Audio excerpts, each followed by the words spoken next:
सभी NEET aspirants कल का इंतज़ार कर रहे हैं, क्योंकि 5 अगस्त से एमसीसी की जो काउंसलिंग का रजिस्ट्रेशन है वो शुरू होने जा रहा है। मुझे पूरा विश्वास है आप सभी ने अपने डॉक्यूमेंट तैयार कर लिए होंगे, जिससे कि रजिस्ट्रेशन में कोई आपको परेशानी ना हो।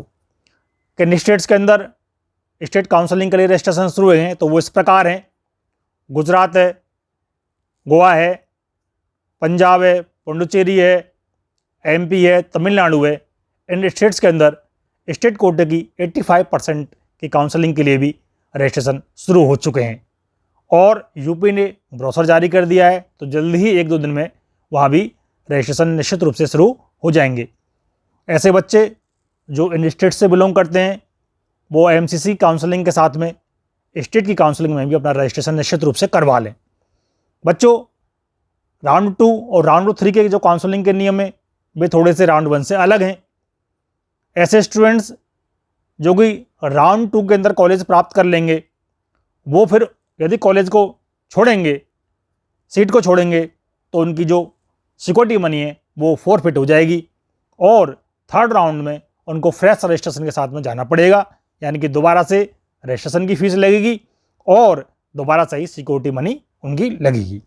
इसके अलावा यदि थर्ड राउंड में बच्चों किसी के लिए कॉलेज मिल जाता है और वो कॉलेज को छोड़ देता है, तो वैसी स्थिति में उसकी सिक्योरिटी मनी तो फॉरफिट होगी ही होगी, आगे के राउंड्स में भी वो बच्चा पार्टिसिपेट नहीं कर पाएगा। इसलिए राउंड 2 और राउंड 3 की जो सीट है उसको बड़े ही सोच समझ के आपको छोड़ना है, उसमें लापरवाही नहीं करनी है, बड़ा ही विचार करके आपको काउंसलिंग में आगे बढ़ना है। इसके अलावा बच्चों, एमसीसी को आज सीट मैट्रिक्स जारी करना था, लेकिन अभी तक सीट मैट्रिक्स एमसीसी द्वारा जारी नहीं किया गया है।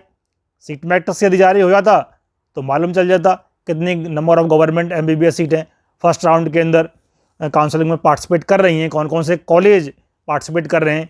खैर, ये जल्दी ही एमसीसी जारी करेगा।